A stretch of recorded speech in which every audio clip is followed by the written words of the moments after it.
S ಜಾನಕಿಯವರ ನಿಧನಕ್ಕೆ ನಟ ಶಿವರಾಜ್ ಕುಮಾರ್ ಸಂತಾಪ ಸೂಚಿಸಿದ್ದಾರೆ.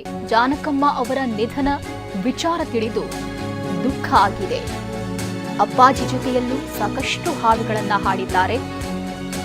ಗಾಯಕಿಯಾಗಿ ಭಾರತೀಯ ಚಿತ್ರರಂಗಕ್ಕೆ ಇವರ ಕೊಡುಗೆ ಅಪಾರ ಅಂತ ಶಿವರಾಜ್ ಕುಮಾರ್ ಅವರು ಹೇಳಿರೋದು. ಇವತ್ತು ಅವರ ಹುಟ್ಟುಹಬ್ಬ.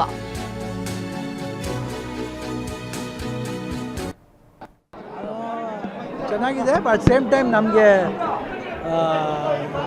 ಜಾನಕಮ್ಮ ಅವ್ರು ಹೋಗಿದ್ದು ಸ್ವಲ್ಪ ದುಃಖವಾದ ವಿಷಯ. ಯಾಕಂದರೆ ನಮ್ಮ ಅಪ್ಪಾಜಿ ಜೊತೆ ಹಾಡಿದ ಹಾಡುಗಳಿರ್ಬೋದು, ಕನ್ನಡ ಇಂಡಸ್ಟ್ರಿಯಲ್ಲ ಇಂಡಿಯನ್ ಇಂಡಸ್ಟ್ರಿಗೆ ಭಾಳ ಒಳ್ಳೊಳ್ಳೆ ಹಾಡುಗಳು ಹಾಡ್ದವ್ರು ಅವರು.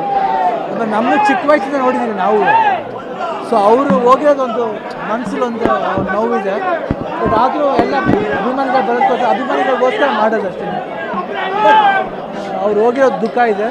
ಬಟ್ ಸೇಮ್ ಟೈಮ್ ಜನಗಳ ಒಂದು ಆಸೆ, ನಾವು ಇವತ್ತು ಅವ್ರ ಜೊತೆಲಿ ಇದ್ದೀವಿ ಅಂದರೆ ಅವ್ರಿಗೆ ಇವತ್ತು ನಾವು ಸೆಲೆಬ್ರೇಟ್ ಮಾಡ್ತಾರೆ. ಒಂದು ಕಡೆ ದುಃಖನೂ ಇದೆ, ಒಂದು ಕಡೆ ಉದ್ದಪ್ಪ ಖುಷಿನೂ ಇದೆ. ಬಟ್ ಏನು ಮನುಷ್ಯನಿಗೆ ಸುಖ ಸಂತೋಷ ಎರಡೂ ಇರಬೇಕು. ಸೊ ದುಃಖ ಇರಬೇಕಾದ್ರೂ ಅದನ್ನು ಮನಸ್ಸಲ್ಲಿ ಇಟ್ಕೊಂಡು ಸಂತೋಷ ಒಂದು ಕಡೆ ಇದು ಮಾಡಿಕೊಂಡು ಅವ್ರ ಆತ್ಮಕ್ಕೆ ಶಾಂತಿ ಸಿಗಲಿ ಅಂತ ನಾನು ತುಂಬ ಸಾಂಗ್ಸ್ ಆಡಿದ್ದಾರೆ, ತುಂಬ ಹಾಡುಗಳು ಆಡಿದ್ದಾರೆ. ಅದು ಭಾಳ ನೆನಪುಗಳು ಜಾಸ್ತಿ ಇದೆ. ನಾವು ರೆಕಾರ್ಡಿಂಗ್ ಸ್ಟುಡಿಯೋಗೆ ಹೋಗ್ಬೇಕಾದ್ರೆ ಅವ್ರು ಆಡಿದ ಹಾಡುಗಳನ್ನ ಕೇಳಿ ಭಾಳ ತುಂಬ ಪ್ರೀತಿ. ನಾವು ಎಲ್ಲ ನಮ್ಮ ಕಂಡ್ರೆ ನಮ್ಮೆಲ್ಲ ಭಾಳ ಪ್ರೀತಿ ಇಲ್ಲ. ನಾವು ಮನಸ್ಸಲ್ಲಿ ಅವ್ರು ಇದ್ದಾರೆ ಅಂತ ನಾನು ಅನ್ಕೋತೀನಿ. ಯಾಕಂದರೆ ಆದಷ್ಟು ಬೇಗ ಅವ್ರಿಗೆ ದೂರ ಕಳಿಸೋದು ಬೇಡ ಅಂತ ಅನ್ಸುತ್ತೆ.